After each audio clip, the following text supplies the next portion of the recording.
Alhamdulillah, Allahu Akbar. A'udzubillahi minasyaitonirrajim. Bismillahirrahmanirrahim. Assalamualaikum warahmatullahi wabarakatuh. Alhamdulillah, alhamdulillahi rabbil alamin. Hamdan lillah, salatan wa salaman ala rasulillah. Sayyidina wa maulana wa habibina wa syafi'ina Muhammad ibni Abdillah wa ala alihi wa ashabihi awliyaillah. Alhamdulillah, terlebih dahulu saya ingin mengucapkan jutaan terima kasih kepada pihak UMT, Universiti Malaysia Terengganu, subhanallah, melalui Pusat Islam, dengan penganjuran majlis ilmu yang begitu baik pada pagi yang barakah ini. Hari-hari yang terakhir di bulan Ramadan, subhanallah. Hari ini adalah hari Khamis terakhir di bulan Ramadan. Esok adalah hari Jumaat yang terakhir di bulan Ramadan. Kita sedang meniti saat-saat perpisahan dengan Ramadan. Satu bulan yang sangat dinantikan oleh sekalian makhluk. Bukan sahaja manusia yang menantikan, begitu juga seluruh makhluk-makhluk yang lain turut sama bergembira dan berbahagia dengan kehadiran Ramadan dan turut sama merasakan duka cita dan kesedihan dengan bakal berlalunya Ramadan pada saat ini. Subhanallah, alhamdulillah. Muslimin, muslimat sekalian, pertamanya sekali lagi saya ucapkan terima kasih kepada pihak penganjur kita pada hari ini, iaitu pihak Universiti Malaysia Terengganu, Pusat Islam. Ya, Pusat Islam, Masya Allah, membawakan tajuk yang sangat indah. Tajuk sangat meruntun hati kita lah, iaitu yang bertajuk kemenangan dalam tangisan. Masya Allah, kemenangan dalam tangisan. InsyaAllah kita akan kupas definisi tajuk. Apakah yang dimaksudkan kemenangan? Dan kenapa pula menang tapi dalam tangisan? Masya Allah. Sama ada tangisan itu sebagai tanda syukur ataupun tangisan itu sebagai tanda kesedihan, ataupun tangisan itu tanda penyesalan. Wallahu alam. Jadi kita akan lihat siapakah yang berada dalam kelompok tangisan kesyukuran ataupun kelompok tangisan kesyukuran tu kegembiraan lah. Kan kalau kita terlalu gembira, anak cemerlang, kita sampai boleh menangis. Ataupun tangisan dalam kesedihan, betul-betul sedih.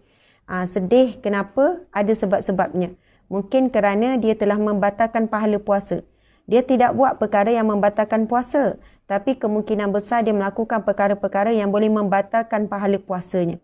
Kemudian golongan yang ketiga iaitu tangisan penyesalan. Subhanallah. Jadi mudah-mudahan kita boleh masih sempat untuk kita berada pada tangisan yang pertama, iaitu mereka menangis kemenangan dalam tangisan kesyukuran, kegembiraan, kebahagiaan. Amin ya rabbal alamin. Alhamdulillah, kita bersiaran langsung melalui siaran YouTube. Ini memang macam ni ya, tak boleh nampak muka Ustazah. Memang macam ni. Okey. Ya, YouTube. Okey, subhanallah. Kita bersiaran langsung melalui YouTube Pusat Islam lah. Okey, Masya Allah, UMT. Kemudian juga bersiaran langsung melalui Instagram rasmi Ustazah Asma Harun. Subhanallah, terima kasih kepada semua yang hadir. InsyaAllah saya sangat menghargai kehadiran sahabat-sahabat, kawan-kawan, follower. Nak sebut follower tu segan sebenarnya. Kita sebut kawan-kawan lah, sahabat-sahabat. Okey, Masya Allah. YouTube ni ya satu cabaran juga bila kita buat live YouTube, sebab dia tak naik notification. Berbeza kalau kita buat live di FB page, contohnya dia akan naik notification kepada semua follower. Contohnya Ustazah Asma was live, ataupun follower Facebook di Pusat Islam. Jadi YouTube ini memang satu channel yang bagus. Kami juga pernah cuba. Cabarannya adalah kita perlu aktif dalam share lah. Maksudnya share supaya orang tahu kita sedang buat live di YouTube. Sebab notification kecuali orang yang subscribe saja. Yang subscribe, ya, mereka akan tahu. Mereka tahu ada live daripada YouTube rasmi Pusat Islam UMT. Apapun, insya-Allah, mudah-mudahan perkongsian kita pada pagi yang barakah ini Allah berkati. Yang pertama, Allah redha dengan apa yang kita lakukan. UMT, AJK yang menguruskan, saya dan semua yang hadir sama.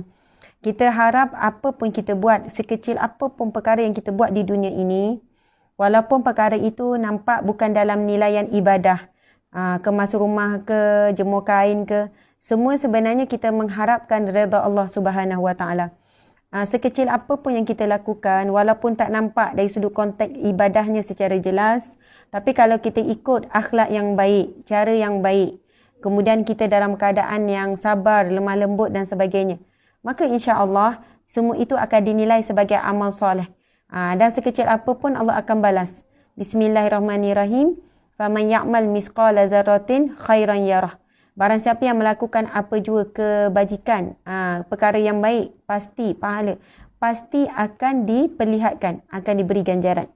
Okey, sahabat saya ni melalui YouTube ni adalah nama Ustazah Siti. Ini kawan saya daripada Kuza. Subhanallah, sahabat seperjuangan, sekarang bertugas di UMT.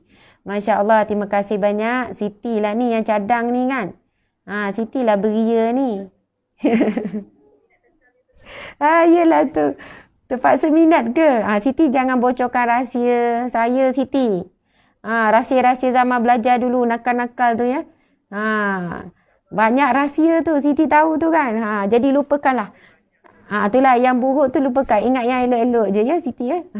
InsyaAllah. Okey, subhanallah, alhamdulillah. Waalaikumsalam. Terima kasih ya kepada semua yang hadir di Instagram juga. Okey, baiklah. Kita ada masa lebih kurang dalam sejam suku lagi. Kita akan berhenti pukul 10.30, 11 sampai 11.30. Sejam setengah. Jadi kepada siapa yang ada tinggalkan soalan, PA, pembantu saya pun akan tengok. Kita akan cuba jawab. InsyaAllah kita raikan soalan-soalan. Begitu juga saya tengok juga komen-komen di YouTube. Jadi insyaAllah kita juga akan meraikan soalan di YouTube. Walaupun mungkin soalan tu macam tak berkait sangat dengan tajuk, tapi masih berkisar Ramadan, kita akan jawab. InsyaAllah. Jadi biasanya bila kita buat interaktif dengan audiens, suasananya dan kuliah kita akan lebih berkesan. InsyaAllah. Jadi alhamdulillah, pertamanya saya ingin memulakan dengan tajuk kita. Tajuk yang diberikan adalah kemenangan dalam tangisan. Bila kita sebut tentang kemenangan, menang, semua kita bayangkan kita dapat sesuatu yang kita hajat. Kita dapat capai impian kita. Kita menang. Tapi kemenangan yang kita nak capai di dalam bulan Ramadan, kemenangan apa? Kalau kita merujuk hadis Nabi SAW, Nabi SAW bersabda, "Iza jaa Ramadan," apabila tiba bulan Ramadan, "Futihat abwabu jannah," akan dibuka pintu-pintu syurga. "Wa ghulliqat abwabu jahannam," akan ditutup pintu neraka.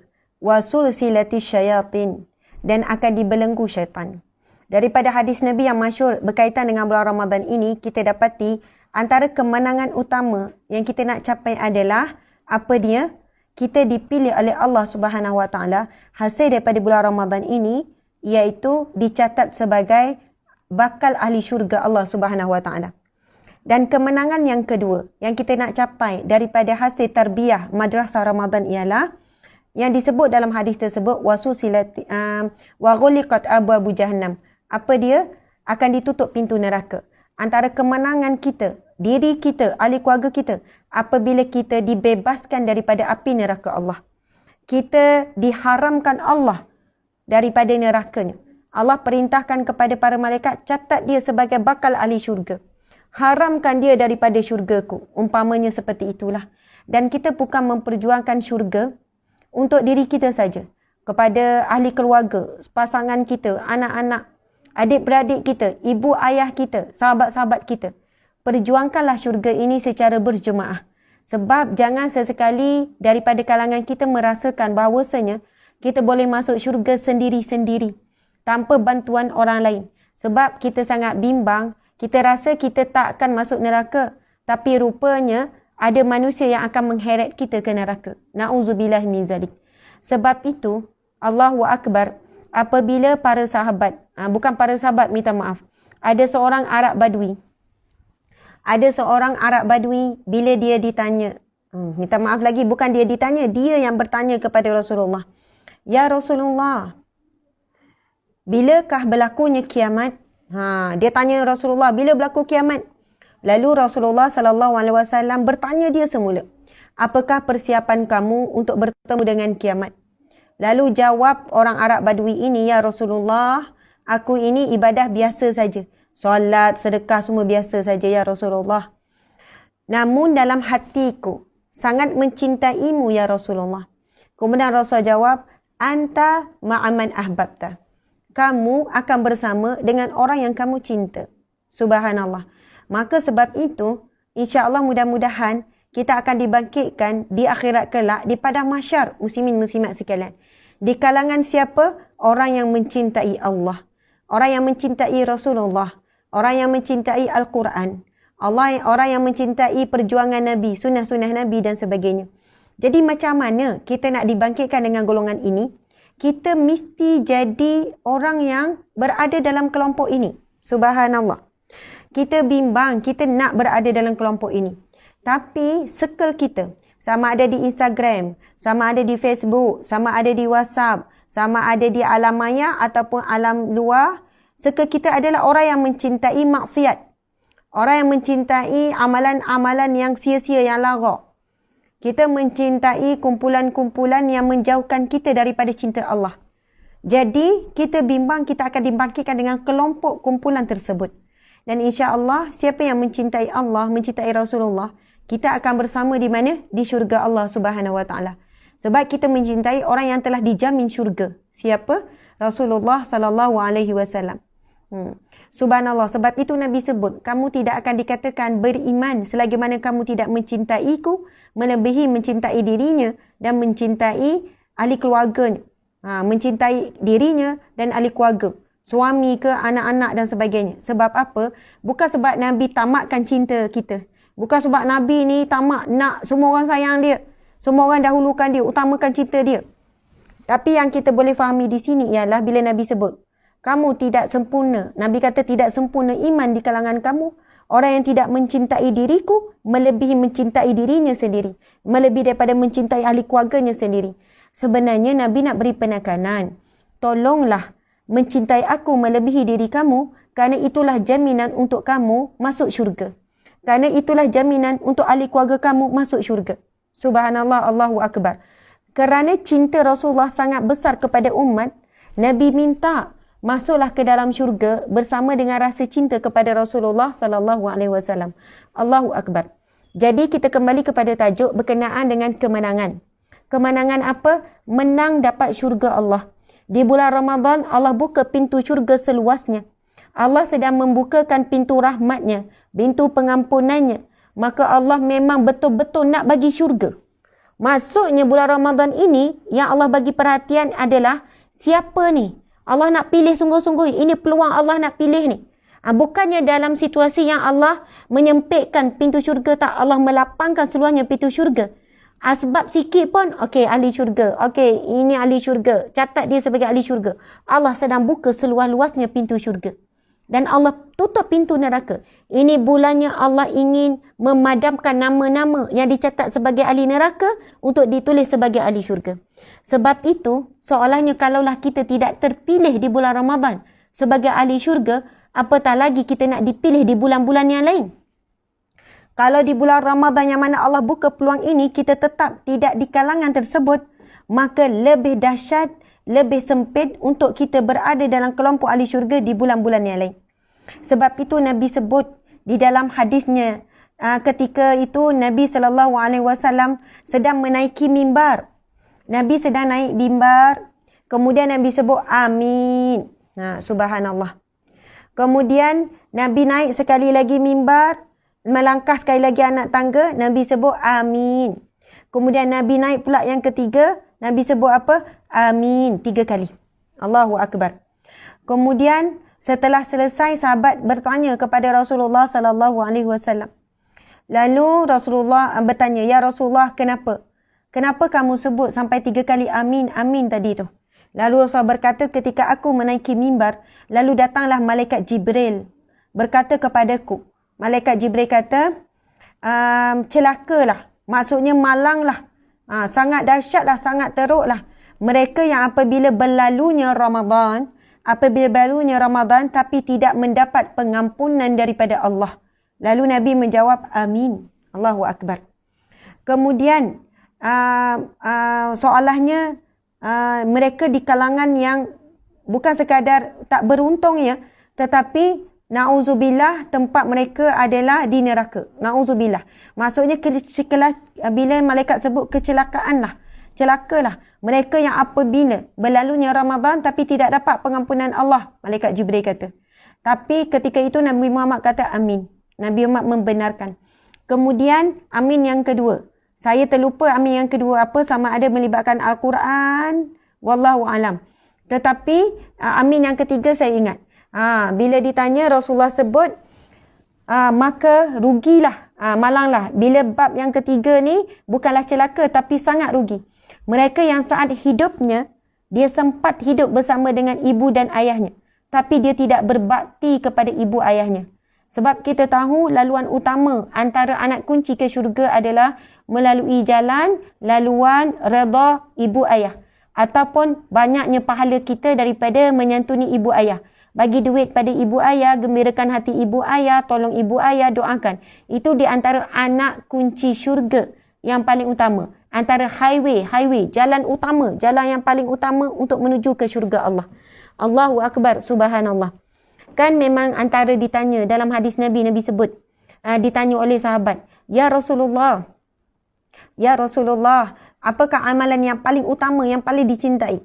Nabi kata, yang pertama, solat pada waktunya, solat di awal waktu. Yang kedua, berbakti kepada orang tua. Allahu Akbar, subhanallah. Saya lupa ya, ada satu kalimah, ada satu kata-kata ulama muktabar, ulama yang hebat, yang terkenal. Saya tak ingat nama, saya tak pasti siapa, tapi kata-kata itu berapa kali saya baca. Dia sebut bagaimana sesungguhnya menyantuni orang tua, ibu ayah. Sesungguhnya soalannya dia sebut dalam ayat tersebut, nukilan tersebut, dia mengurut ibu ayah ataupun menyantuni ibu ayah pada waktu malam lebih aku cintai. Bukan pada waktu malam sajalah. Lebih aku cintai, lebih aku suka daripada solat sepanjang malam. Masya Allah. Seolahnya gambarannya apabila antara kita meluangkan masa untuk ibu ayah. Memang kita tak boleh balik kampung, terutamanya contoh kita melayan dia melalui telefon. Layan dia borak. Jangan sekali-kali kita rasa layan borak ibu ayah itu sesuatu perkara yang merugikan kita. Masa borak tu, mak ni tak habis-habis ulang benda yang sama, cerita yang sama, orang nak ngaji Quran ni. Kita pun mulalah, mak ada hal ni, buat-buat dengar. Ibu kita kalau melalui telefon, dia tahu kita buat-buat dengar. Kita tahu sebenarnya mak kita buat-buat dengar. Saya kan kalau mak saya lah bercakap telefon sambil saya duduk dalam kereta contohnya, sama ada saya bawa kereta tapi kita pakai earphone ke, ataupun kita buat loudspeaker, ataupun kita duduk dalam kereta ada orang lain, mak kita ni walaupun kita cuba macam buat suara macam biasa, okey mak, okey gini. Mak saya lah dia akan tanya, Asma duduk kat mana tu? Dalam kereta mak, tapi boleh cakap mak. Sebab bukan Asma yang bawa kereta, kawan yang bawa, jadi boleh cakap. Mak akan cakap, tak apalah Asma, nanti bila dah sampai rumah ataupun gini-gini sesuai keadaan, baru telefon mak balik. Saya faham lah tu. Kita boleh rasa, kita cakap dengan orang, kita boleh faham. Dia sama ada dia tengah sibuk ataupun dia bagi perhatian atau tidak. Sebab kadang respon tu delay ataupun respon tu berbeza. Subhanallah. Sebab bila dalam kereta, mata kita tengok keluar, kita mungkin duk tengok buku, mungkin kita sekian-sekian. Jadi, subhanallah, sekali-sekala. Bila bulan Ramadan ni, kita menyantuni ibu ayah. PKP, tak boleh jumpa ibu ayah. Telefon, layan dia borak, walaupun perkara yang sama je dia cerita. Janganlah sekali-kali kita cakap, mak dah ulang banyak kali dah ni. Jangan. Subhanallah. Suara itu bakal kita rindui suatu hari nanti. Saat suara itu tidak berbunyi lagi, telah pun masuk dalam liang lahat di dalam kubur. Allahu Akbar. Jadi, bila kita dengar, jangan rasa rugi. Baik baca Quran, baik zikir, baik solat. Tidak. Ada seorang ulama yang mutabar sebut, sesungguhnya menyantuni orang tua, ibu ayah itu lebih aku cintai daripada solat sepanjang malam. Masya Allah. Kerana memperlihatkan betapa besarnya pahala ibadah tersebut. Kerana memperlihatkan Nabi menekan dalam banyak hadis Nabi. tentang redha seorang ibu ayah, tentang kelebihan orang yang menggembirakan hati ibu ayah, orang yang menyantuni ibu ayah. Subhanallah, saya sukalah sebut antara yang kita boleh buat sekarang ni kemudahan banyak. Muslimin muslimat sekalian, hubungilah hari ni. Kalau saya dah buat dah, hubungi dah, siap-siap. Apa surprise untuk hari raya ni? Dah ada post barang, minggu lepas lagi post. Saya harap mak saya setakat ni tak terima lagi. Saya harap mak saya gembiralah dapat tu. Kalau raya memang kita akan post, kita akan bagi hadiah. Jadi wallahualam, insyaAllah minggu ni akan terimalah hadiah tu. Mak saya tak tengok ni, saya rasa ni kan. Kedua, sebab apa, kita tahu setiap tahun kita balik, kita tolong masak apa semua. Jadi saya tak boleh nak buat, saya dah deal dah dengan pembekal makanan untuk hantar kepada mak. Supaya, ni macam bocor rahsia, mak saya tak tahu. Konon nak buat surprise ni, harap-harap mak saya tak tahulah sampai sudah kan. Jadi, kita dah deal dah. Saya deal dengan kawan saya, hantar apa. Adalah menu tu kan. Ada sate, ada itu, ada ni. Maksudnya, kita walaupun kita tak ada di hari raya, tapi makanan kita sampai. Soalannya itulah yang menggantikan diri kita.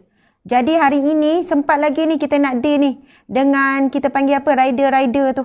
Dengan kawan-kawan kita ataupun saudara mara yang dekat rumah tu. Sama juga saya minta dengan suami. Bang, deal siap-siap. Siapa yang nak gembirakan hati, cari orang yang terdekat, adik-beradik, saudara mara yang dekat. Jadi itulah antara kaedah. Janganlah kerana PKP sebenarnya ia menguji sejauh mana kita nak menyantuni ibu ayah, sejauh mana kita nak kekal membahagiakan mereka. Jadi mesti siapa yang nak buat mesti ada jalan. Bukannya dengan minta maaf macam mana kan PKP kita tak boleh macam biasa mak ni. Ada di mana di sana saluran-saluran kaedah-kaedah yang lain yang boleh kita manfaatkan. Subhanallah, Allahu Akbar, Masya Allah. Muslimat sekalian, kembali pula pada tajuk. Tapi tak apa, walaupun kita cakap pasal mak ayah ni, memang ada kaitan. Sebab ramai orang di bulan Ramadan, dia bagi tumpuan ibadah apa? Dia nampak ibadah itu solat, zikir, solat tarawih, baca Quran. Dia lupa menggembirakan, membahagiakan, menyantuni ibu ayah adalah satu ibadah yang sangat dituntut dilakukan setiap masa. Dan lebih-lebih lagi pahalanya akan digandakan di bulan Ramadan ini. Kalau saya secara peribadilah, kalau saya ada masalah kewangan, saya akan nampak. Bila kita gembirakan, bila ada masalah kewangan lah kan, rasa sempit, ada masalah, apa yang dibuat pertama adalah antaranya sedekah. Tapi yang paling utama adalah bagi kepada ibu dan ayah. Saya dah tak ada ayah, saya meninggal dunia 2 tahun yang lepas, bulan Ramadan, hari Jumaat malam. Sekarang ada seorang ibu. Jadi selagi mana kita ada ibu dan ayah, itulah laluan utama kelapangan hidup, kebahagiaan hidup. Kalau saya sedih-sedih apa kan, gembirakan, buat sesuatu menggembirakan hati mak, ya Allah, kesedihan tu akan cepat berlalu. Kalau berlaku kesempitan hidup, terus saya memang hari itu adalah sempit sikit kan. Kita pun kata bang, pasu apa yang saya ingat, okey sekarang transfer pada mak. Adalah jumlah tertentu kita transfer. Kita pun bagi tahu mak ada masuk sikit. Apa pula Asma kan tengah ada masalah. Tak apa mak. InsyaAllah mak. Pasu mak orang tua memang dia tak harap. Mak saya pun dah ada pencen. Dia pencen cikgu. Dia ngajar fizik dulu. Jadi dia ada pencen, dia ada kewangan. Memang dia tak harap. Dia tak harap. Tetapi bukan kerana dia perlu. Tetapi kerana kita yang perlu. Kita beri kepada ibu ayah bukan kerana mereka perlu. Jangan pula mereka yang ada ibu ayah, Ustazah, saya tak bagi duit pada mak ayah. Sebab apa? Saya tak bagi apa-apa. Sebab mak ayah saya memang tak nak. Dia orang duit lagi banyak. Dia orang simpanan berapa ratus ribu. Dia orang pun ada pencen gini-gini. Kita memberi kepada ibu ayah bukan kerana mereka perlu. Tetapi kerana kita yang perlu. Dan saya lihat walaupun simpanan mak saya, maksudnya ada apa, nak kata banyak tu banyak jugalah kan. Tapi adalah, bukan kata tak ada. Tapi bila kita beri, dia gembira, dia bahagia. Dan Allahu Akbar, ada berapa kali saya buat begitu kan. Kita buat terus berapa hari saja. Allah bagi jalan keluar yang tidak disangka-sangka. Rizki yang tak disangka-sangka. Ada ketika tu kan, datang rizki mengetuk pintu. Kita tak ada buat apa-apa ni, kita cuma transfer pada mak. Kemudian ada yang ketuk pintu, Ustazah, ini daripada pihak masjid ni, walaupun Ustazah tak mengajar, dia bagi satu cek jumlah yang begitu banyak. Berganda-ganda daripada jumlah yang ditransfer kepada mak. Ini cerita peribadi saya ni. Ini berapa hari sebelum Ramadan hari itu. Saya tak tahu bagaimana pengalaman tuan-puan puan sekalian. Tapi yang pasti, kalaulah berlaku kehidupan kita, sama ada kesempitan, kesedihan, kegelisahan, kalau kita ada mak ayah, mesti ada kaitan dengan mak ayah. Mungkin mak ayah sedang terasa hati dengan kita. Mungkin mak ayah rasa rindu tapi tidak boleh nak lepaskan rindu. Mungkin ada sesuatu lah, kita dah lama tak ambil berat pada dia. Jadi dia akan bagi kesan kepada kehidupan kita. Kehidupan kita hilang tenang, hilang barakah, hilang rahmat. Subhanallah. Sebab itu disebutkan kan di dalam hadis Nabi, sesungguhnya redha Allah pada redha kedua ibu ayah. Ini bagi orang yang masih ada ibu ayah. Jangan pula saya tahu ada yang bersedih, ustazah sedihlah pula cakap saya ibu ayah. Saya tak ada ibu ayah. Masa ibu ayah saya ada dulu, saya bukan anak yang baik. Dah menangislah pula. Tangisan. Eloklah menangis tu. Subhanallah. Bagi yang tak ada ibu ayah dan meninggal dunia, menyesal dulu tak jadi anak yang baik. InsyaAllah, Islam ini agama rahmat. Setiap satu masalah kita ada jalan keluar, ada jalan penyelesaian, ada jawapan. Bukannya saya akan jawab, saya kata nak macam mana? Merataplah. Siapa suruh dulu engkau tak jaga mak ayah? Bukan begitu. Saya nak bacakan satu hadis Nabi yang sahih. Nabi SAW pernah satu ketika didatangi oleh salah seorang wakil, salah seorang daripada kabilah Abu Salamah.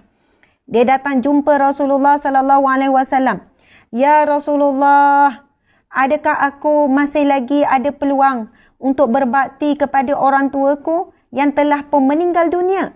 Dia tanya ya Rasulullah. Dia susah hati ni. Dia menyesal ni. Ya Rasulullah, adakah masih ada peluang untuk aku berbakti kepada orang tuaku yang telah meninggal dunia? Rasulullah menjawab, ya boleh. Rasulullah sebut 4 perkara. Jadi bila saya sebut tentang berbakti pada orang tua, salah satu ibadah yang kita sangat dituntut juga di bulan Ramadan ini, maka jangan kita bayangkan ibu ayah yang masih hidup saja. Pada yang meninggal dunia, Nabi jawab 4 perkara. Nabi kata yang pertama, doakan mereka dan minta ampun bagi mereka. Ini bagi ibu bapa yang dah meninggal dunia. Doakan dan minta ampun bagi mereka. Yang kedua, Nabi kata, tunaikan amanah dan hasrat mereka. Apa-apa amanah, wasiat, hasrat ibu ayah tersebut, tunaikan sedaya upaya. Cuba tunaikan. Yang mungkin kita ingat apa yang mak ayah sebut dulu, apa hasrat dia masa hidup tapi tak sempat.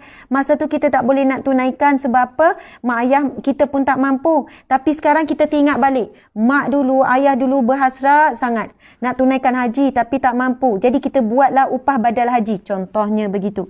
Mak ayah dulu hasrat sangat nak tolong rumah anak yatim tu. Jadi kita tunaikan hasrat dia. Wasiat dia. Kemudian yang ketiga Nabi sebut, hubungkan silaturahim.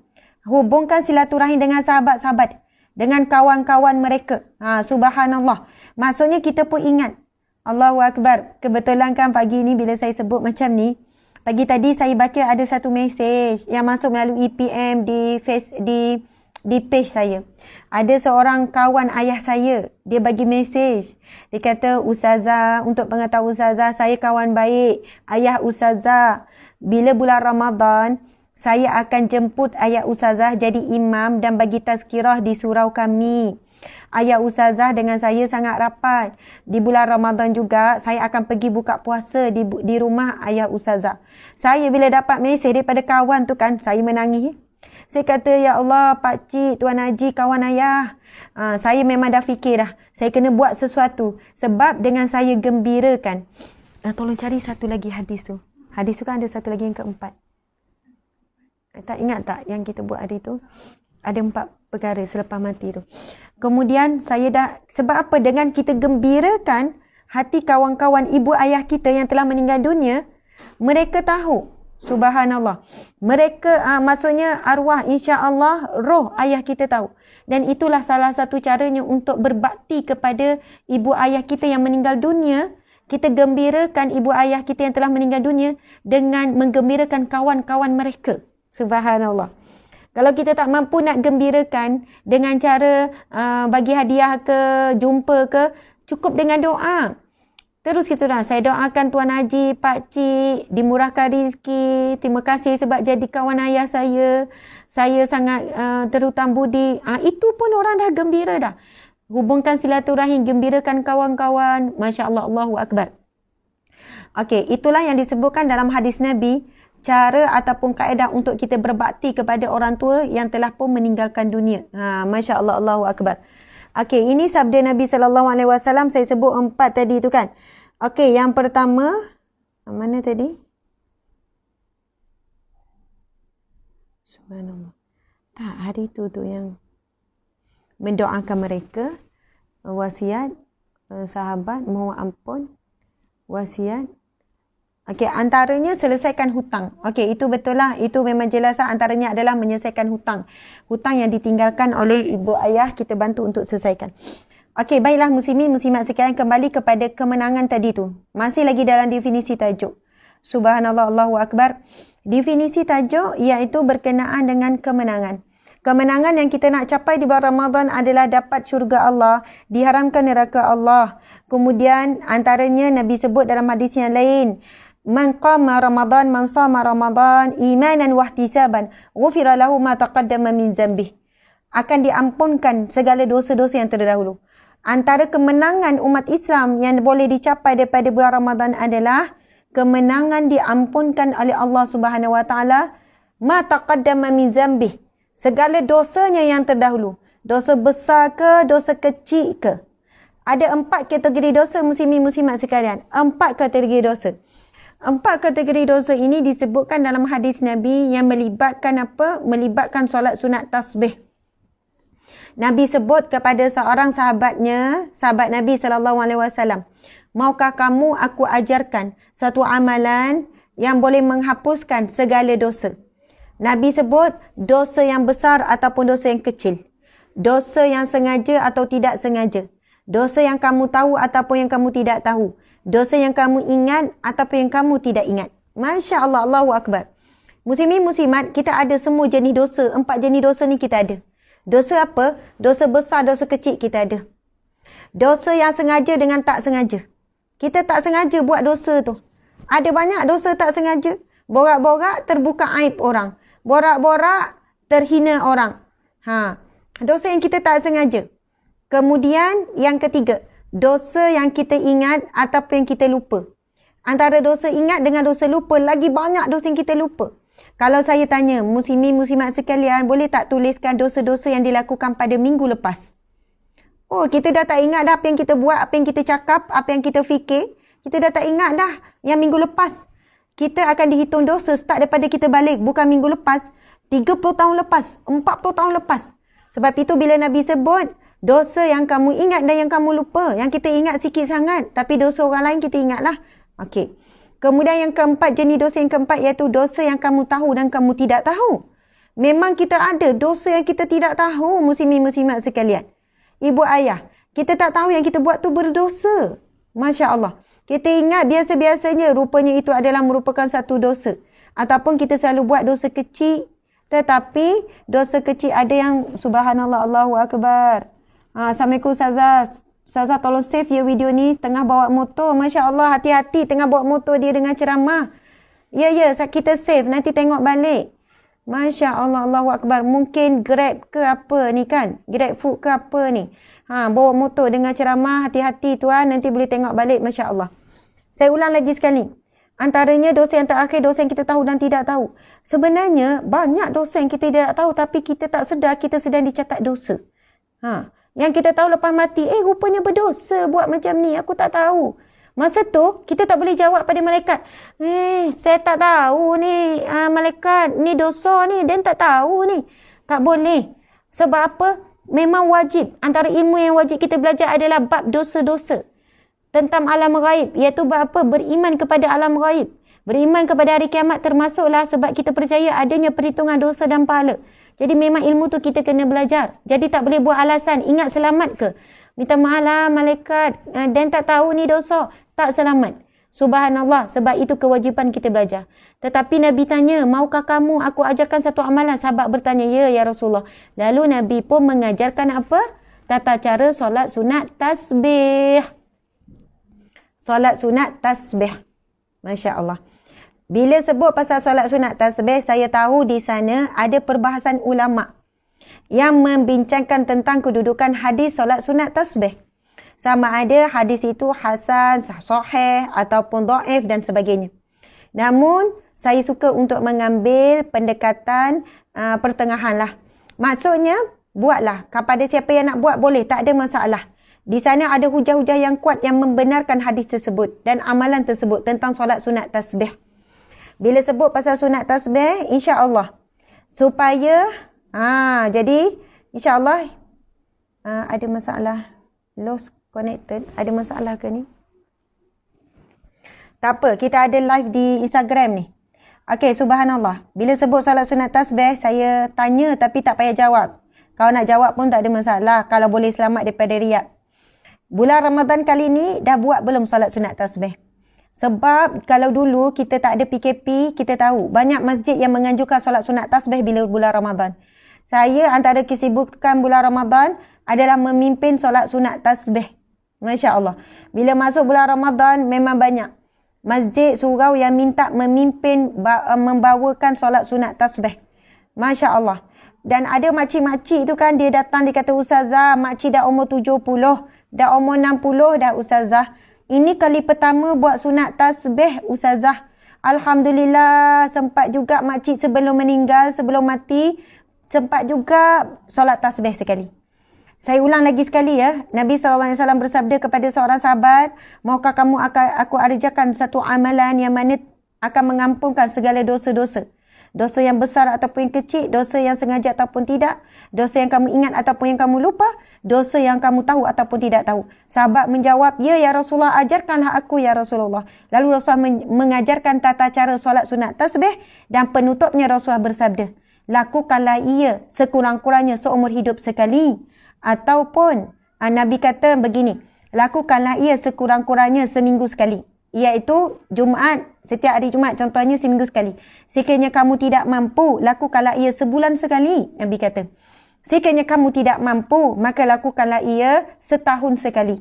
Dan sekiranya kamu tidak mampu, maka lakukanlah ia seumur hidup sekali. Subhanallah, Allahu Akbar. Amalan apa? Sunat tasbih. Jadi Alhamdulillah pagi yang barakah ini kita masih ada peluang untuk menunaikan solat sunat tasbih di bulan Ramadan ini. Kalau saya cakap pasal sunat tasbih dah habis Ramadan, mungkin orang kata, "Kenapa Ustazah baru cakap? Saya terlupalah. Saya tak teringat pula nak buat solat sunat tasbih." Tahu tahun lepas sebab ada masjid buat, jadi saya ikut. Tapi tahun ni tak ada, saya tak reti. Subhanallah. Saya nak sebutkan solat sunat tasbih tak susah. Anak-anak, budak, kanak-kanak kau diajar pun boleh buat. Anak-anak kami pun bila diajar disuruh tu dia orang boleh buat sendiri. Masya Allah, walaupun yang masih kecil. Saya cerita sikitlah solat sunat tasbih supaya kita dapat kemenangan dalam tangisan. Kita nak tangisan apa? Tangisan syukur. Bukan tangisan penyesalan. Jadi Alhamdulillah kita ada lagi hari ini. Solat sunat tasbih ni mudah saja tata cara dia. Pertama, bilakah waktunya? Waktu sunat tasbih tidak ada waktu tertentu. Mana-mana waktu yang boleh solat sunat, boleh. Bila waktu sekarang boleh? Kita boleh solat sunat bila start daripada waktu syuruk tadi tu kan. Waktu apa ni? Yelah waktu syuruk. Selepas waktu syuruk ada tempoh 20 minit. Dah boleh start.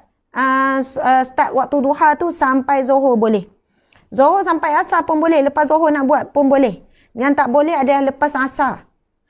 Nak buat lepas maghrib pun boleh. Nak buat lepas isyak pun boleh. Nak buat bangun malam. Sebelum masuk subuh pun boleh. Selepas solat subuh kan dilarang. Itu tak ada solat sunat. Jadi semua itu boleh buat bila-bila masa solat sunat tasbih. Okey, itu waktu. Selesai. Yang kedua. Apa dia yang kedua? Kalau yang tak faham terus cerita ya. Terus tanya ya. Yang kedua niat. Senang je niat. Niat tu di hati bukan di lidah. Lidah ini sunat. Kalau ikut mazhab Syafi'i kita disunatkan, dituntut untuk sebut. Sebab ia membantu niat kita. Ada yang kata, "Ustazah tak pernah buat sebelum ini." Masya Allah. Okey, ada yang jawab, "Macam mana nak buat Ustazah dengan menangis-nangis?" Okey, Allahu Akbar. Setiap kali datang Ramadan. Okey, dia kata setiap kali datang Ramadan 10 hari terakhir berkesempatan buat. Tapi tahun ni period berpanjangan sedihnya. Okey, sekarang belum pernah dulu buat di masjid. Tak pernah buat sebelum ini. Saya tak pandai solat tasbih. Okey, terima kasih Ustaz, tolong ingatkan sama-sama bila waktunya kita nak tangisan syukur. Okey, tidak ada waktu tertentu untuk solat sunat tasbih. Okey, sekarang bagi tumpuan ya, sama ada di live ataupun ni insya-Allah kita sama-sama. Ada masa lagi, jangan risau. Boleh buat sendiri, tak berimam, buat seorang-seorang. Okey. Subhanallah, Allahu Akbar.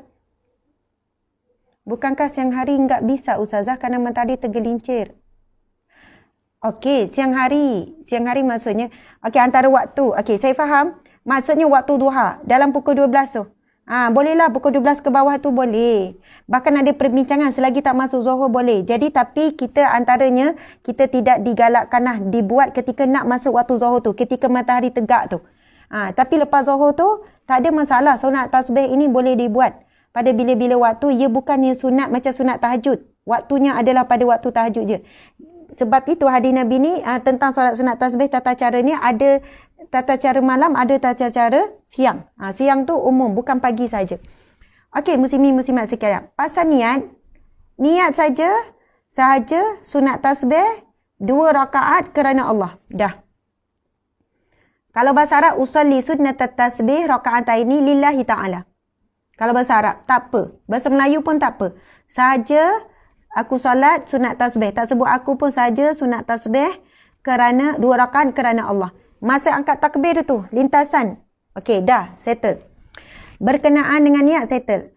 Kemudian orang tanya, Ustazah, betul ke siang buat 4 rakaat 1 salam, malam buat 2 rakaat 2 salam? Persoalan ini saya jawab begini. Dua-dua boleh. Dua-dua boleh. Siang kalau nak buat 2 rakaat pun boleh. Nak buat 4 rakaat berterusan 1 salam pun boleh. Sebab ini memang saya pun lihat selama ni perbincangan ulama, bahkan pernah ditanya Rasulullah solat sunat, Rasulullah kata solat sunat itu 2-2. Maksudnya bila sebut solat sunat, kebiasaannya adalah 2 rakaat, 2 rakaat. Sebab itu kita belajar solat sunat mesti 2-2. Betulkan tudung jap. Okey, subhanallah. Muslimin muslimat sekalian, jadi kalau siang pun, kalau buat siang pun, buat juga 2 rakaat, 1 salam, 2 rakaat, 1 salam. Sebab kadang bila buat 4 direct, kita rasa sedikit penat. Kedua, kita jadi confused. Boleh jadi confused. Okey. Sekarang settle ya, jangan bergaduh. Siang kena buat 4, 1 salam ni, boleh. 2 pun boleh. Malam nak buat 2 pun boleh. Nak buat 4, 1 salam pun boleh. Solat sunat, ia bukan seperti solat fardu yang tidak boleh diubah-ubah. Dan ia tak ada maksudnya kalau tanya pasal afdal tak afdal pun saya tak bincangkan. Cuma saya jawab boleh juga pada siang hari buat 2-2. Okey, settle ya. Tata caranya adalah pertama, angkat takbir niat. Lepas tu kita baca surah Al-Fatihah. Contoh kan, kita baca Al-Fatihah. Bismillahirrahmanirrahim. Kita pun bacalah Al-Fatihah. Alhamdulillahirrahmanirrahim sampai akhir. Kita pilihlah surah pendek saja. Kita pun bacalah Qul Huwallah. Ustazah, boleh ke baca Qul Huwallah setiap rakaat? Boleh. Tak ada masalah. Tak ada menjejaskan solat kita. Okey. Kita pun baca Qul Huwallah. Kemudian kita tasbih. Sebab tu namanya sunat tasbih. Kita pun bertasbih apa? Subhanallah, alhamdulillah, wa la ilaha illallah, wallahu akbar. Subhanallah, walhamdulillah, wa la ilaha illallah, wallahu akbar. Apa dia? Subhanallah, alhamdulillah, wa la ilaha illallah, wallahu akbar. Subhanallah, alhamdulillah, wa la ilaha illallah, wallahu akbar. 4 ya. Subhanallah, alhamdulillah, la ilaha illallah, Allahu akbar. Ulang berapa kali? 15 kali. 15 kali. Ulang 15 kali. Mula orang tanya, Ustazah boleh ke kuatkan suara? Jawapannya boleh. Jangan kuat sangat, sekadar kita dengar ataupun nak kuat daripada sekadar dengar pun tak ada masalah, solat sunat. Sebab Ustazah kalau saya tak sebut kuat-kuat, saya rasa macam hati saya jadi fikir benda lain, tak khusyuk. Saya nak biar saya dengar. Solat seorang-seorang tak ada masalah. Pegang kan? Kita pun sebut. Lepas tu Ustazah, macam mana nak kira? Tengah semayang nak kira macam mana? Guna jari. Jari yang kita gerakkan tu kan? Subhanallah, alhamdulillah, wa la ilaha illallah, Allahu akbar. Subhanallah, alhamdulillah, wa la ilaha illallah, Allahu akbar. Tekan sikit. Subhanallah, alhamdulillah, wa la ilaha illallah, Allahu akbar. Subhanallah, alhamdulillah. Ustazah, saya confused, dah tekan belum? Nak tutup. Subhanallah, alhamdulillah, wa la ilaha illallah. Subhanallah, alhamdulillah. Saya nak sebut pergerakan ini tidak membatalkan solat. Ia adalah pergerakan kecil. Macam kita garu di tempat yang sama lebih 3 kali tak ada masalah.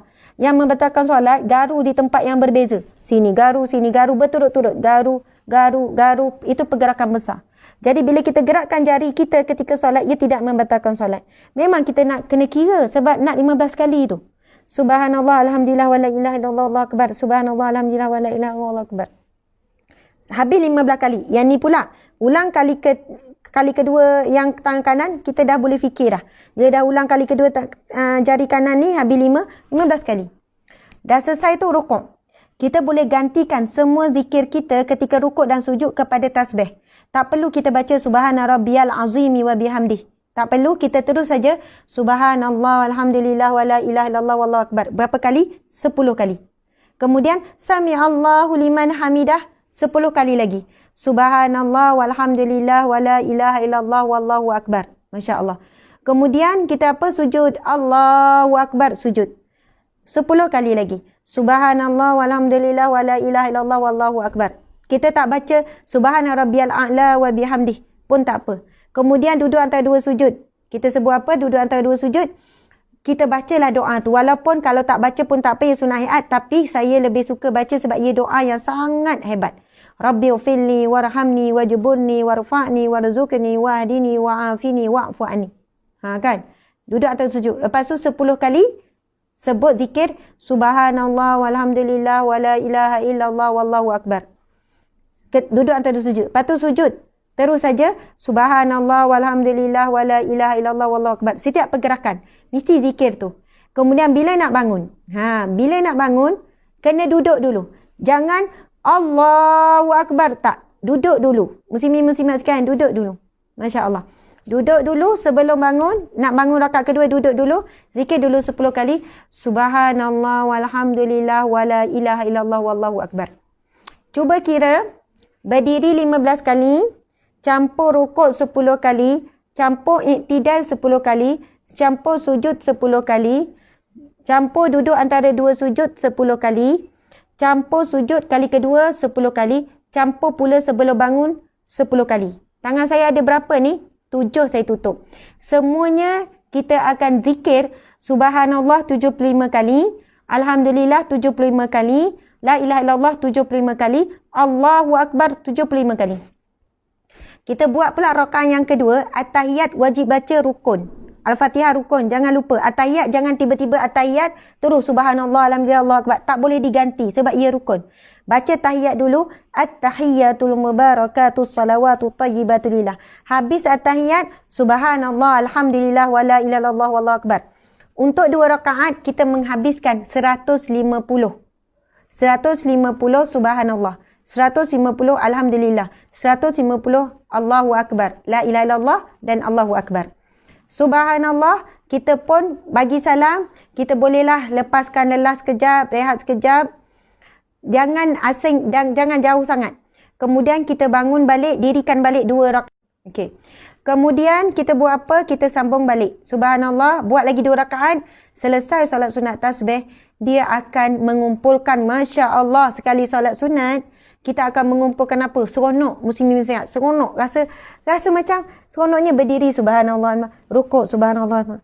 Sampailah habis, Masya Allah, kita akan rasa tenang, rasa seronok sangat. Kemudian kita akan dapat, bila habis 4 rakaat, kita akan dapat apa? 300 kali Subhanallah, 300 kali Alhamdulillah, 300 kali La ilaha illallah, 300 kali Allahu Akbar. Saya nak baca satu hadis Nabi SAW. Nabi bersabda, barang siapa membaca Subhanallah, Alhamdulillah, Allahu Akbar, tamla'u wa tamla'ani bainal ardi was samawat. Zikir Subhanallah, Alhamdulillah, Allahu Akbar, bila kita lafazkannya dengan khusyuk, dengan ikhlas, pahalanya memenuhi antara langit dan bumi. Antara bumi dan langit. Banyaknya pahala. Kemudian lafaz zikir La ilaha illallah, Nabi bersabda, afdalu zikru La ilaha illallah. Zikir yang paling afdal, yang paling tinggi, tak tahu, lebih tinggi lagi daripada zikir tadi adalah kalimah La ilaha illallah. Jadi automatik bila kita solat sunat tasbih, kita akan, wallahualam, tak tahulah betapa banyaknya pahala dibuat pula pada bulan Ramadan. Nabi pesan tadi, kalau tak mampu buat seminggu sekali, buat sebulan sekali. Tak mampu sebulan sekali, setahun sekali. Jadi biasanya kita akan kuat sikit nak buat ni bila bulan Ramadan. Jadi Ramadan tinggal lagi 2 hari saja lagi. Alhamdulillah kita dengar hari ini. Dan saya sebenarnya tak rancang pun nak sebut pasal sunat tasbih. Saya ready yang lain. Tapi Allah mengizinkan saya untuk mengingatkan diri saya. Dan tuan-puan sekalian, bolehlah dilakukannya. Walau bagaimanapun saya pasti bila saya kongsi begini, ada yang akan pertikaikan. Sunat tasbih itu hadis doa, tak perlu dibuat, tak ada sekian-sekian. Saya menyedari perbincangan tersebut memang ada, namun di sana tetap ada hujah-hujah ataupun dalil-dalil yang kuat berkenaan dengan amalan sunat tasbih ini, dan ia bukanlah dalam perbuatan yang diharamkan. Maksud bukanlah kalau kita buat tu jadi berdosa, ia satu sunat yang mana diiringi dengan zikir-zikir, dengan tasbih, memuji Allah Subhanahu Wa Taala. Dan memang kita boleh memuji Allah, berzikir di dalam solat, itu memang dibenarkan. Dalam sujud, setiap sujud, dalam setiap pergerakan kita memang dibenarkan untuk memuji dan berzikir kepada Allah. Yang tidak dibenarkan adalah membaca ayat Al-Quran dengan tujuan baca Al-Quran ketika rukuk, jika sujud. Itu memang ada hadis Nabi tak benarkan, membacakan ayat Quran. Tapi kalau ayat Quran itu jadi doa, boleh dibaca ketika sujud. Dah jadi doa, Rabbana atina fid dunya hasanah, Rabbi ja'alni muqimas solat, itu dibenarkan sebab niat doa. Tapi kalau kita baca Al-Quran ketika selain daripada berdiri, itu tidak dibenarkan dengan niat baca Quran. Duduk antara dua sujud, baca Yasin dalam solat, tidak dibenarkan. Itu tidak dibenarkan. Yang dibenarkan dalam pergerakan saya pada berdiri adalah tasbih ataupun tahmid, iaitu zikir-zikir sahaja. Kecuali yang dijadikan doa pada sujud. Faham ya? Ayat Al-Quran tapi dijadikan doa ketika sujud, itu dibenarkan. Subhanallah, mudah-mudahan kita akan dapat. Sebab kita nak golongan yang mendapat keampunan Allah di bulan Ramadan, iaitu berkenaan apa yang kita bincangkan, tajuk kita iaitu tangisan, kemenangan dalam tangisan. Tangisan apa? Tangisan kegembiraan dan kesyukuran. Tangisan ini hanya akan diperolehi, kesyukuran ini diperolehi oleh orang yang benar-benar menghidupkan Ramadan dengan sebenar-benarnya. Sebagaimana yang disebut dalam hadis Nabi SAW, Nabi bersabda. Kita ulang lagi sekali. Man qama Ramadan, man sama Ramadan imanan wa ihtisaban, ghufira lahu ma taqaddama min dzambi. Barang siapa yang menghidupkan Ramadan dengan keimanan, ihtisaban, dengan kesungguhan, dengan penyerahan diri, dengan menghisap diri, dengan menghisap amal-amal solehnya, menghitung amal solehnya, buat sungguh-sungguh, mendirikan dengan sungguh-sungguh. Ghufira lahu ma taqaddama min dzambi, akan diampunkan segala dosanya yang terdahulu. Yang kita sebut 4 jenis dosa tadi itu. Masya Allah, Allahu Akbar.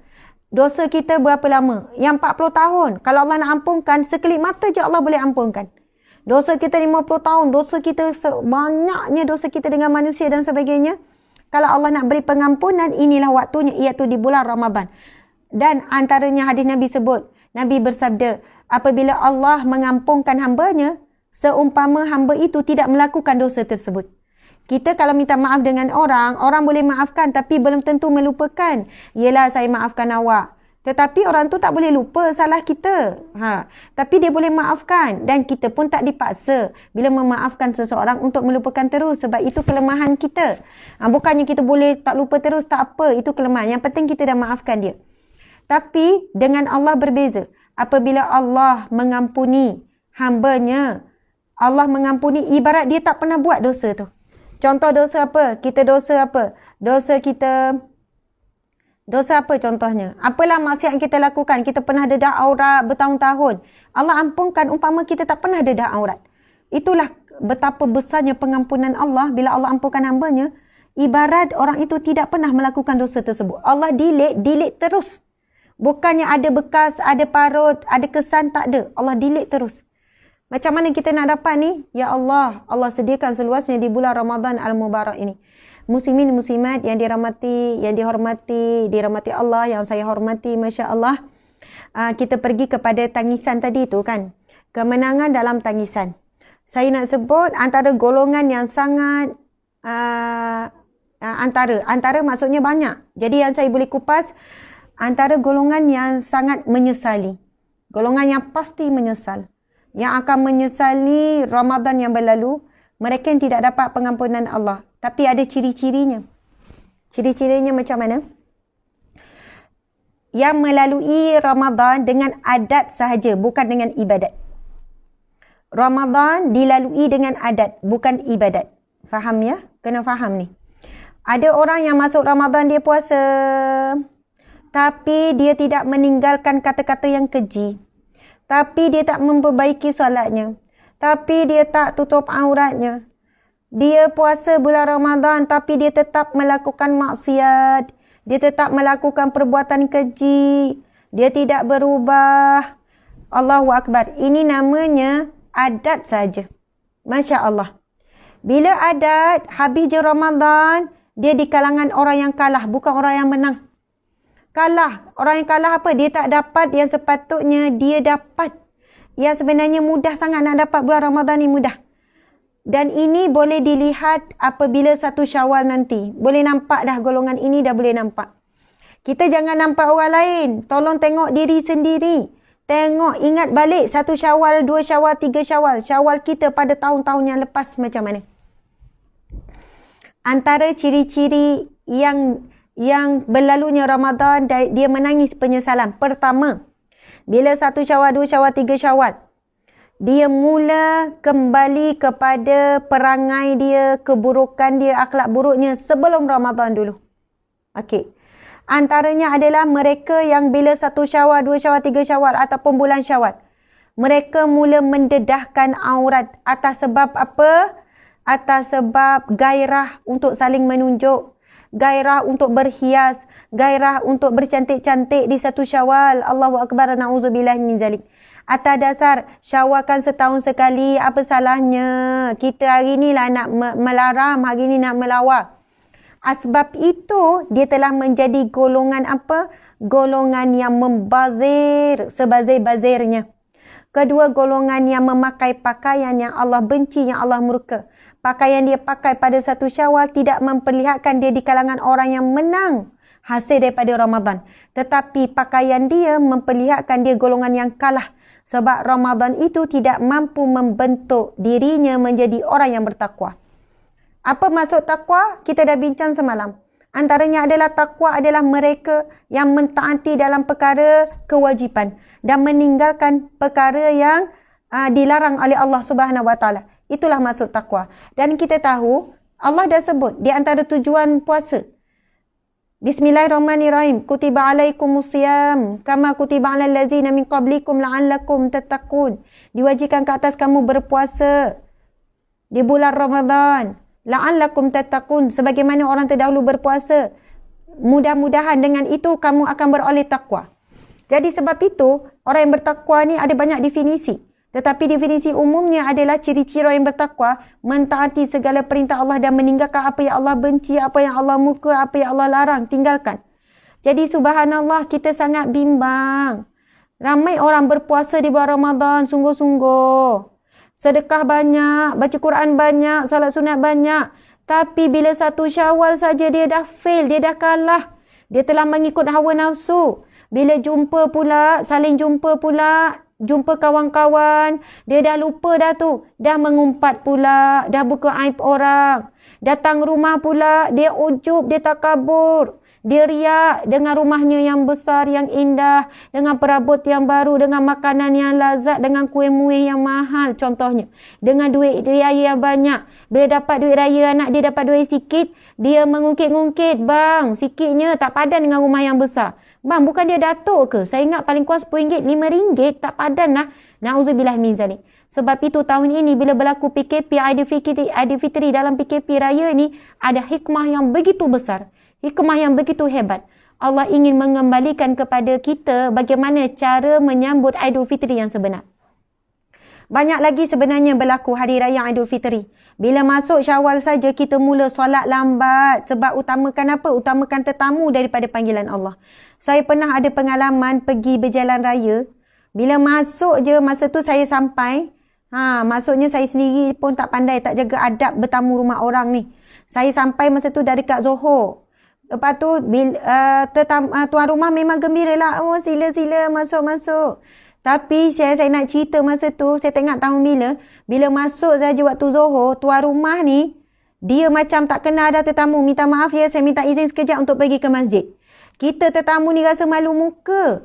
Lepas tu suami saya pun ikut jugalah, yang lelaki semua ikut pergi masjid. Maksudnya tuan rumah ni, walaupun Syawal, ada tetamu, dia memang utamakan bila Allah panggil Allahu Akbar, Allahu Akbar, dia pergi masjid. Dia minta maaf dengan baik-baik. Ya Allah, minta maaf ya, azan tu saya pergi masjid dulu ya.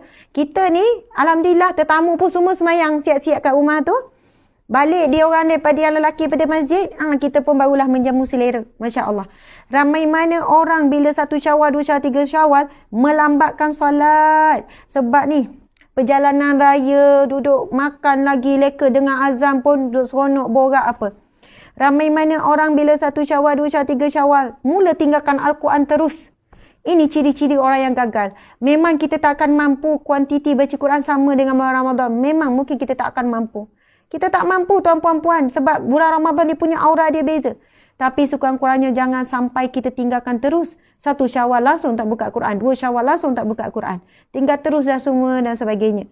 Bulan Ramadan kan main banyak sedekah. Sedangkan orang miskin, bulan Syawal dia juga tetap miskin. Bulan Syawal dia dah tak sedekah sebab dia fikir diri dia saja. Sebab itu, Masya Allah antara sunnah bulan Syawal juga adalah meneruskan amalan sedekah. Allahu Akbar, Masya Allah muslimin-muslimat sekalian. Kau nak sebut apakah ciri-ciri kegagalan orang yang tidak layak untuk menyambut Aidil Fitri? Aidil Fitri maksud apa? Aid kembali. Fitri adalah fitrah. Mereka yang kembali kepada fitrah. Fitrah manusia apa dia? Fitrah kita? Fitrah kita adalah bersih daripada dosa. Fitrah kita adalah memiliki hati yang baik. Fitrah kita adalah apa? Menjadi hamba Allah yang taat. Fitrah kita ni sebut fitrah bila? Masa dalam perut dulu, masa lahir dulu. Masa dalam perut ibu, dalam alam rahim, kita adalah hamba Allah yang sangat taat kepada Allah. Semuanya samina wa ta'na, sangat taat. Bila kita lahir pun kita sangat taat. Tapi bila kita dah mula pandai bercakap, kita dah mula pandai berjalan, kita dah mula pandai ikhtiar cari rizki, kita mula jadi hamba Allah yang tidak taat. Hamba Allah yang kurang syukur. Hamba Allah yang selalu merungut akan takdir Allah. Hamba Allah yang mempertikaikan ujian Allah. Kenapa? Bila Allah dah beri kita harta, beri kita kedudukan, beri kita ilmu kebijaksanaan, kita mula mempertikaikan Allah Subhanahu Wa Taala. Allahu Akbar, Masya Allah. Jadi bila kita sebut tentang kembali kepada fitrah, muslimin-muslimat sekalian, Aidul Fitri kembali kepada fitrah, kita kembali bersih, menunduk diri, jadi hamba Allah yang lebih baik. Tapi ramai mana orang bila masuk Syawal, dia berani melawan Allah. Dia melakukan perkara yang Allah benci, Allah tidak suka. Jadi layakkah kita untuk menyambut hari kemenangan umat Islam tersebut? Rupanya, na'udzubillah, ramainya di kalangan kita termasuk dalam hadis Nabi SAW yang Nabi bersabda, Kam min sha'imin, betapa ramai. Sangat ramai Nabi kata, betapa ramai. Orang yang berpuasa di bulan Ramadan. Kam min sha'imin, betapa ramai orang berpuasa di bulan Ramadan. Laisa lahu min siyamihi, tidak dapat apa-apa daripada puasanya. Kosong, tak dapat apa-apa. Pengampunan Allah tak dapat, itu tak dapat, semua tak dapat. Illal ju' wal atash, kecuali yang dia dapat lapar dan dahaga, tu je dapat. 30 hari puasa, 30 tahun puasa yang dapat lapar dan dahaga. Tak dapat ganjaran, hidangan yang Allah sediakan dalam bulan Ramadan. Sebab itu, untuk kita tengok berjaya atau tidak tarbiyah bulan Ramadan, pendidikan Ramadan sama sebulan ini, bukan kita habis Ramadan, Alhamdulillah bersyukur selesai Ramadan, Alhamdulillah kita berjaya ibadah Ramadan tahun ini. Bukan dengan berjaya kita menghabiskan Ramadan, tak. Ukuran kejayaan tersebut diukur 11 bulan selepas Ramadan. Subhanallah. Sebulan Ramadan, macam mana nak tahu berjaya atau tidak madrasah Ramadan? Adalah ukurannya justifikasi. Justifikasinya adalah, kayu ukurnya adalah 11 bulan selepas Ramadan itu. Sama ada kita memiliki akhlak yang mulia. Sama ada kita dah mula meninggalkan mengumpat. Dah tak ada dah ngumpat orang. Tak suka mengata orang. Di Facebook, di Instagram, di WhatsApp suka tulis yang baik-baik.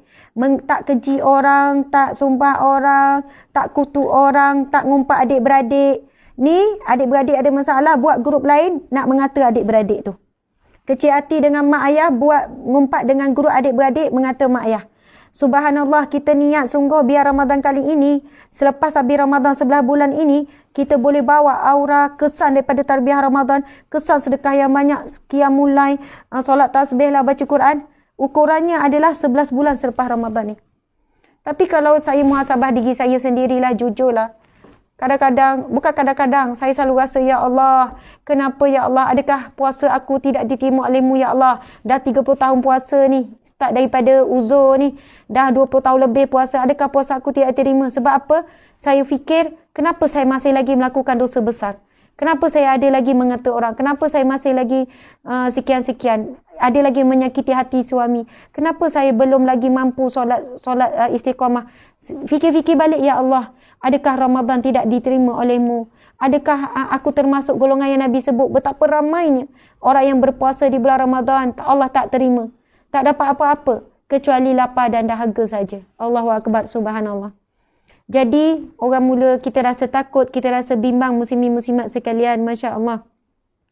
Sebab itu ibadah, apa pun ibadah, sebut apa pun ibadah, ibadah puasa, ibadah solat, ibadah zikir, ibadah sedekah, ibadah masak, ibadah kemas rumah, ibadah tolong orang susah, ibadah membaca, semua tu kan ibadah buat kerana Allah.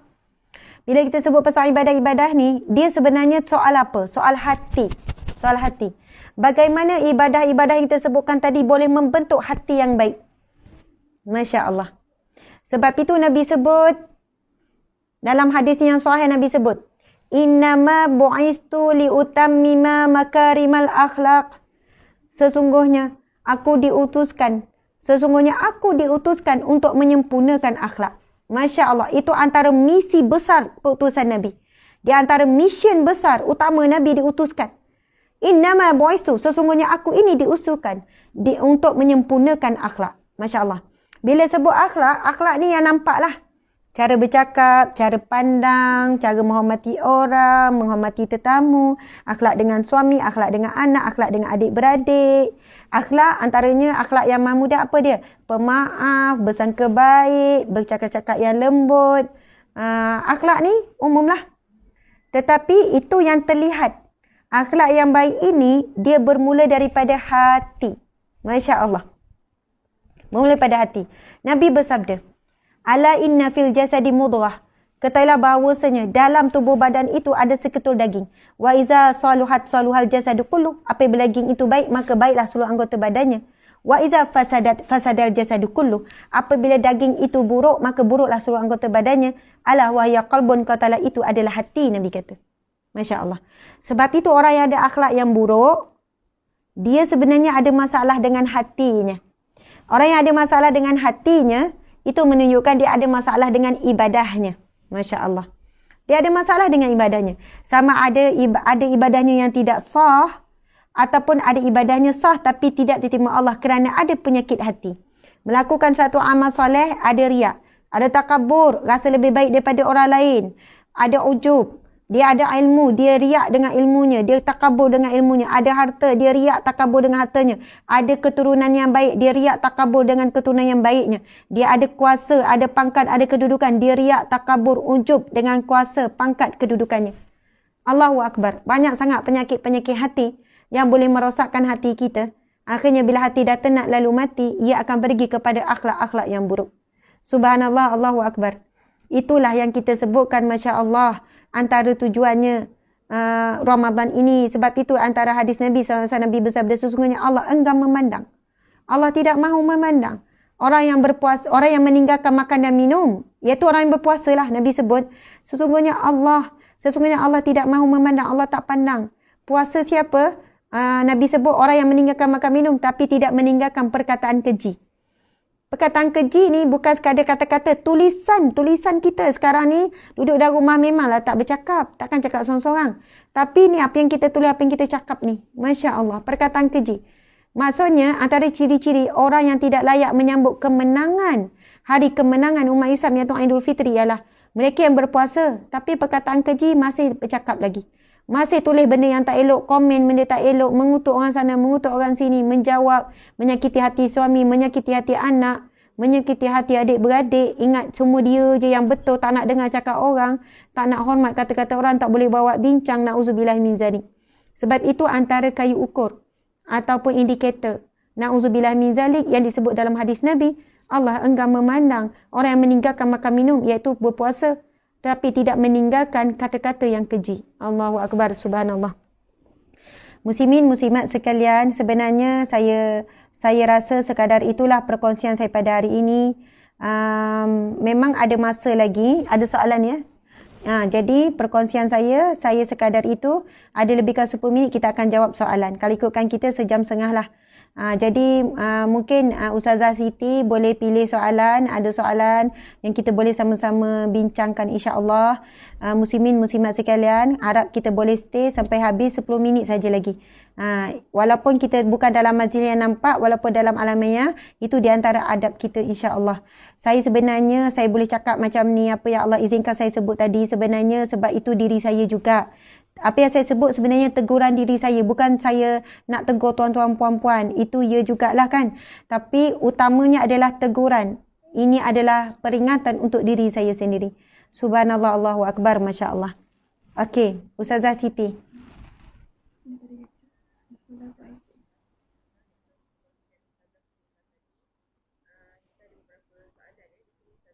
Okey. Waalaikumsalam.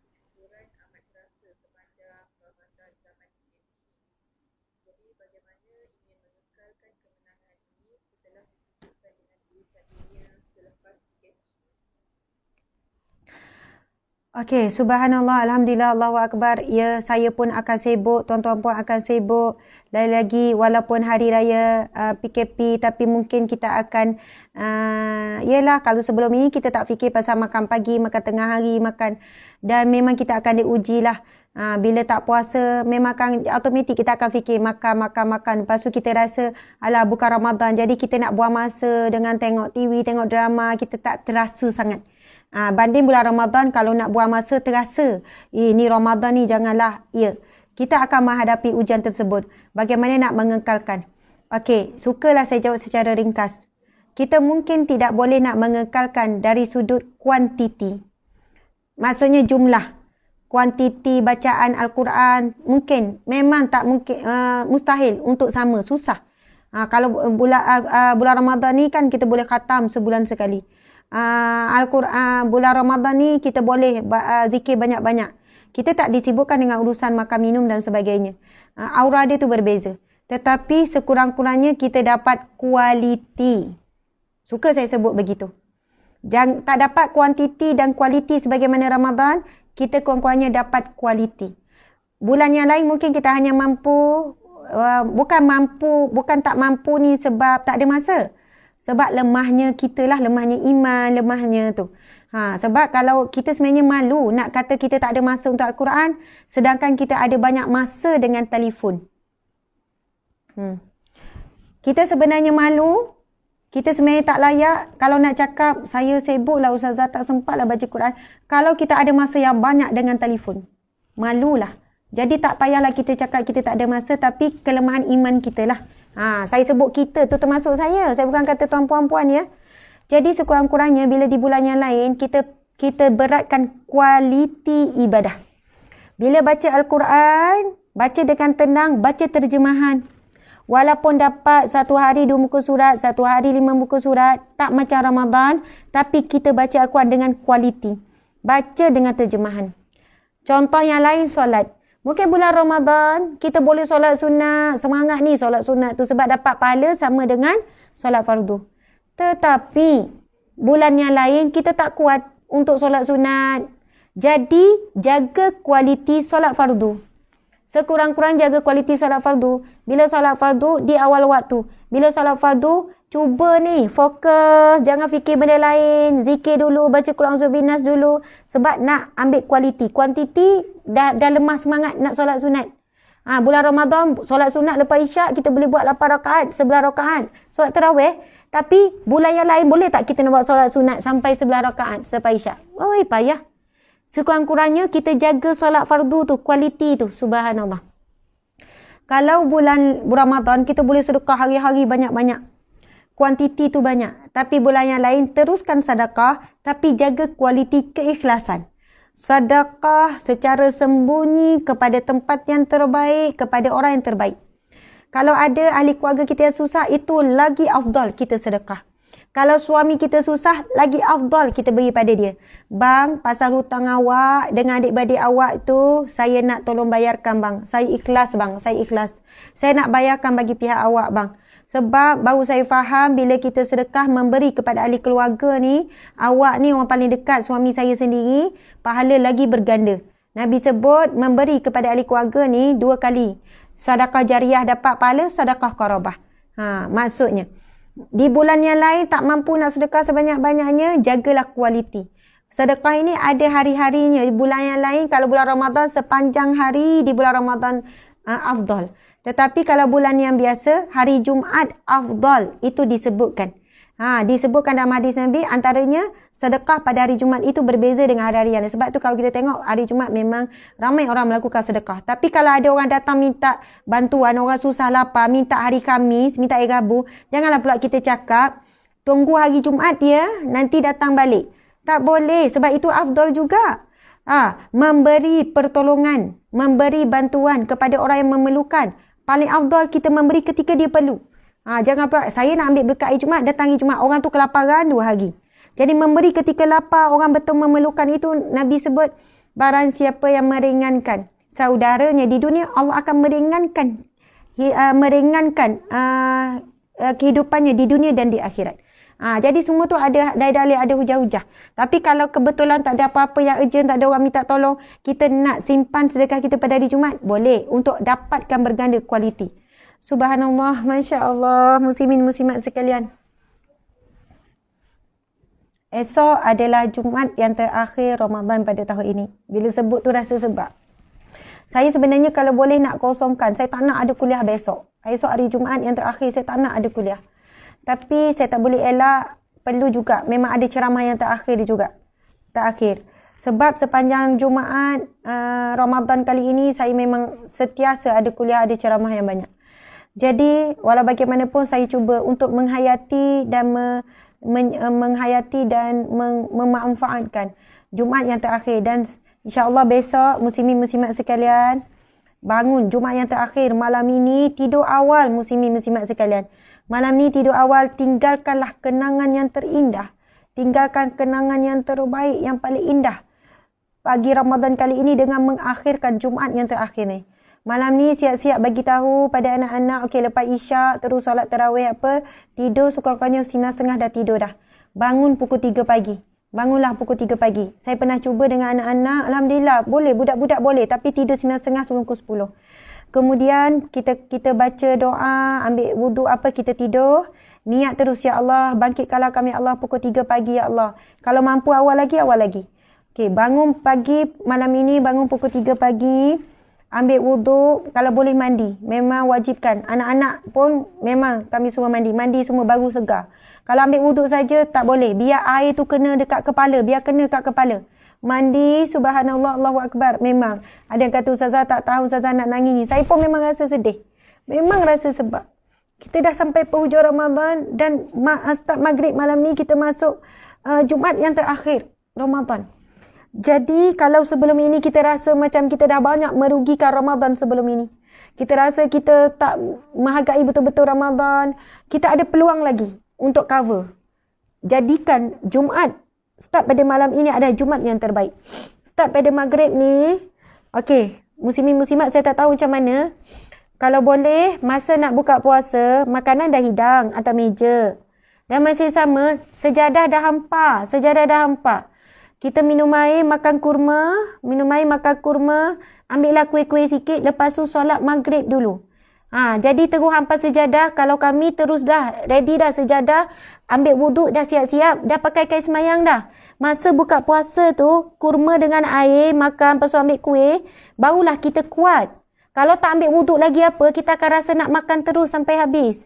Tapi kalau kita dah siap ambil wuduk apa semua, dah hampa sejadah, kita insyaAllah akan kuat. Kuat apa? Untuk terus solat maghrib. Dah solat maghrib, baru kita pergi makan. Dah solat maghrib, buat solat sunat sekejap, lepas tu pergi makan.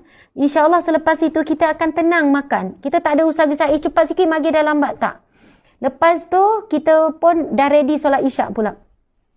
Lepas solat isyak, terus buat solat tarawih. Simple, kami ringkas je. Suami jadi imam, baca doa, solat surah yang pendek saja. Kemudian kita buat apa? Kemudian kita pun baca Al-Mulk sama-sama, baca 3 kurs sebelum tidur, baca ayat kursi apa, ambil wuduk, semua niat. Alhamdulillah muslimin-muslimat, kalau kita buat dengan cara yang betul, anak-anak kejutkan, budak-budak kejutkan. Yang umur tingkat darjah 2, darjah 4, Umi dah pukul 3, Umi bangun pukul 3. Sebab kita dah letak mindset pada anak-anak kita. Malam ni malam yang terakhir. Malam Jumaat yang terakhir. InsyaAllah malam ni malam Lailatul Qadar. Sebut Lailatul Qadar tu setiap malam sebut. Malam ni insyaAllah Lailatul Qadar. InsyaAllah doa-doa kita Allah makbulkan. InsyaAllah kita minta malam ni syurga Allah sekeluarga. Malam ni kita nak minta bebas api neraka. Malam ni kita nak sekian-sekian. Bangun ya semua. Ni okey. Subhanallah. Allahu Akbar. Minta doa. Minta Allah pemudahkan. Bangun besok. Dah solat. Dah mandi. Kan kita ambil wuduk terus. Bila dah ambil wuduk. Buat solat sunat wuduk. Subhanallah. Buat solat sunat wuduk. Macam mana niat? 2 rakaat. Niat saja solat sunat wuduk. Dah settle. Tak payah berat-berat pasal niat ni. Niat tu lintasan hati. Kemudian buatlah solat apa? Solat tahajud. Itu solat khusus untuk waktu malam. Ustazah nak buat berapa rakaat? Terpulanglah. Nak buat 2 ke, 4 ke, 6 ke, buatlah solat tahajud. Kemudian buatlah pula solat taubat. Masya Allah. Buat solat taubat, masa sujud tu menangislah. Bayangkan dosa kita. Sebut zikir la ilaha illallah, la ilaha illa anta subhanaka inni kuntu minaz zalimin. Kalau siapa yang tak hafal, tak apa. Istighfar je banyak-banyak. Astaghfirullah, astaghfirullah, astaghfirullah, astaghfirullah masa sujud akhir tu. Subhanallah, buat salat taubat. Lepas salat taubat, barulah kita buat salat hajat. Masya Allah. Kalau saya lah malu nak minta dengan Allah, kalau tak minta ampun dulu. Macam kita lah kalau buat salah dengan suami, lepas tu kita nak minta sesuatu daripada dia. Kita malulah kita nak terus minta. Ni tengah bergaduh ni kan. Kita tahu suami kecil hati ni. Tapi terus nak minta, bang tolong belikan tu. Kita mesti mulakan, bang saya nak minta maaf banyak-banyak dengan awak. Minta maaf lah ya. Dah nampak settle bab minta maaf, barulah kita minta sesuatu. Allahu Akbar. Jadi sebelum kita nak bagi tahu hajat kita, tentang bisnes kita, tentang anak, tentang nak rezeki lapang, tentang nak beli kereta, nak beli rumah. Ustazah boleh ke nak minta nak rumah, nak kereta? Siapa kata tak boleh? Boleh. Dunia dan isi ni milik Allah. Dan orang Islam lah yang paling berhak untuk memilikinya. Orang Islam lah yang paling berhak untuk meminta dengan Allah tentang apa yang Allah berikan, Allah sediakan untuk dunia ni. Tapi kita minta, baik Allah berikanlah aku rumah yang barakah, kereta yang barakah, yang sesuai untuk anak-anakku yang ramai ni. Kenapa tak boleh minta dunia? Kita boleh minta dengan Allah dunia dan akhirat. Subhanallah, Allahu Akbar. Jadi kita pun sebutlah, ya Allah, kami mohon minta apa saja, tapi buat salat taubat dulu, ya Allah, ampunilah dosa-dosaku, ya Allah. Masa salat taubat ni betul-betul aku banyak dosa sebagai ibu, aku banyak dosa sebagai hamba-Mu, aku banyak dosa sebagai umat Nabi Muhammad, aku banyak dosa sebagai isteri, aku banyak dosa sebagai seorang anak. Aku bekerja, aku banyak curi tulang, aku banyak curi masa, aku banyak, ya Allah, banyaknya dosa aku sebagai pekerja. Dah 20 tahun aku kerja, 30 tahun aku kerja, banyaknya dosa aku sebagai pekerja. Aku rasa, ya Allah, banyaknya minta maaf dengan Allah. Lepas habis solat taubat tu, duduk sekejap, cakap bahasa Melayu. Masa sujud akhir tak boleh sebut. Subhanallah, nanti batal solat. Muslimin muslimat, kenapa ya saya cakap detail macam ni? Soalannya macam-macam lah, orang tak tahu. Bila saya menyampaikan, saya menganggap ada orang yang baru nak berubah. Ada orang yang baru dengar. Ada orang yang tak pernah terfikir. Sebab itu kita raikan semua. Bagi orang yang dah tahu, mungkin dia anggap ustazah ni cakap benda basic, benda yang rendah. Allahu Akbar. Sebab kita perlu meraikan. Kita tak boleh menjagakan semua orang dah tahu, semua orang terfikir. Kita buat salat taubat. Lepas dah salat taubat, kita buat apa? Kita barulah buat salat hajat. Barulah kita minta dengan Allah. Masa tu minta apa saja. Kalau kami buat hutang, kami tulis hutang kami di satu kertas dan kami baca. Ya Allah, aku mohon taubat daripada-Mu di atas hutang yang ku buat ini. Atas kami buat hutang ni. Kami melakukan hutang ini kerana nafsu, ya Allah. Biasanya hutang kerana nafsu sebab kita buat kerana yang kita nak. Bukan yang kita perlu. Kita banyak hutang ni. Hutang dengan manusia, hutang dengan bank, macam-macam lah. Hutang walaupun dengan bank, dia akan menjejaskan ketenangan. Saya sebut, ya Allah, sesungguhnya kami berhutang, ya Allah, dengan si fulan berapa. Dengan bank berapa. Hutang rumah, ya Allah, hutang personal loan. Bantulah kami, ya Allah, untuk menyelesaikan hutang-hutang ini. Masya Allah. Boleh kita sebut. Lepas tu kita sebutlah apa-apa. Mintalah banyak-banyak. Kenapa saya suka tulis doa saya sendiri? Saya tulis sebab saya kadang-kadang terlupa. Bila dah habis, kenapalah tak sebut tadi, ya Allah, terlupa ruginya.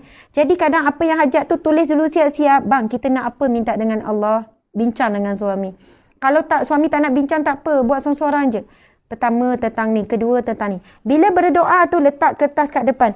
Ya Allah, aku memohon kepadamu. Engkau lah yang maha memberi, ya Wahab, ya Ghafar, ya maha pengampun, ya Allah, ya Ghani, ya maha kaya, ya Allah.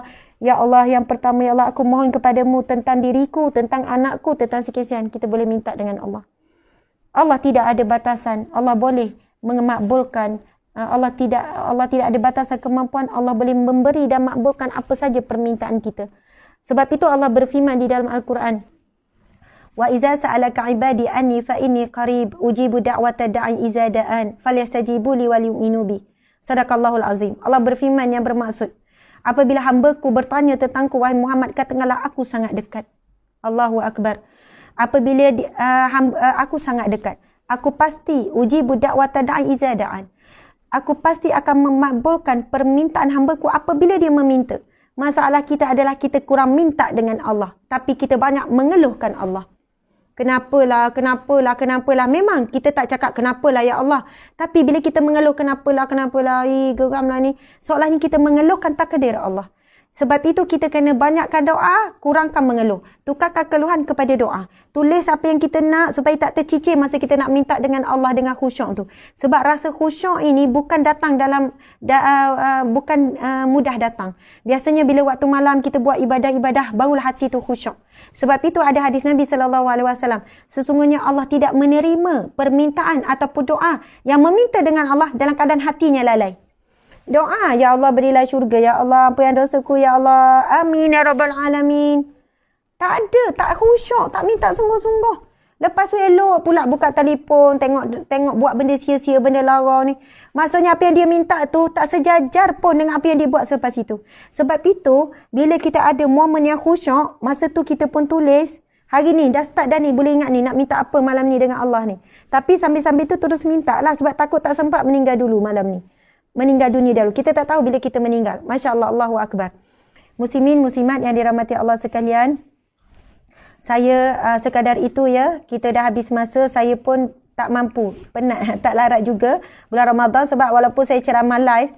Tapi punya semangat bercakap ceramah tu macam orang ada 1,000 orang kat depan ni kan. Jadi kita tak ada, kita pempuasa tak minum air apa semua. Memang dia akan sedikit melemahkan dan meletihkan. Jadi saya rasa saya dah tak mampu lagi nak menambah lagi waktu. Mungkin nak pergi kepada soalan seterusnya pun saya tak mampu. Saya mohon maaf salah dan silap. Saya ucapkan terima kasih pada pihak penganjur. Terima kasih kepada semua yang hadir. Dengan hati yang tulus ikhlas, saya nak mohon maaf salah silap saya memang banyak dengan pendengar sekalian. Ada orang kecil hati dengan apa saya cakap. Ada orang tak boleh terima apa saya cakap. Ada juga saya buat salah dan silap dalam penyampaian saya. Jadi saya mohon maaf daripada tuan-puan puan sekalian, zahir dan batin. Saya ucap terima kasih dan saya maafkan semua orang. Yang maki, muka, yang keji, yang caci memang ada. Tapi tak ada apa, saya tak simpan. Kalau saya baca ke, saya tak pernah tengok siapa yang cakap. Saya kata, ya Allah aku maafkan. Macam tu saja. Sebab mungkin mereka salah faham, mungkin mereka tak tahu. Dan saya juga minta ampun, ya Allah mungkin betul apa yang dicakap, jadi mohon ampun dengan Allah. Kemudian yang ketiga, saya nak ucap selamat Hari Raya Aidul Fitri Al-Mubarak. Iaitu selamat kembali kepada fitrah. InsyaAllah mudah-mudahan Ramadan kali ini benar-benar menjadikan kita hamba Allah yang bertakwa. Hamba Allah yang bersih daripada dosa dan noda. Dan kita kembalilah kepada Allah dalam erti kata mentaati segala perintah Allah dan meninggalkan segala larangannya. Itulah pengertian kembali kepada Allah Subhanahu Wa Taala. Sekian, saya sayang semua kerana Allah. Sayang sangat. Semua kerana Allah, kerana Rasulullah. Tak kira siapa tuan-tuan puan-puan. Tak kiralah yang sedang buat maksiat lagi, yang tak tutup aurat ke, yang apa. Sayang semua. Atas nama Islam, saudara Islam, kita sayang. Semua kita harapkan syurga Allah. Kita harapkan pengampunan Allah. Kita mengharapkan Allah memberikan kepada kita semua hidayahnya. Amin ya rabbal alamin. Subhanallah, sekian daripada saya. Wabillahi taufiq wal hidayah. Assalamualaikum warahmatullahi wabarakatuh.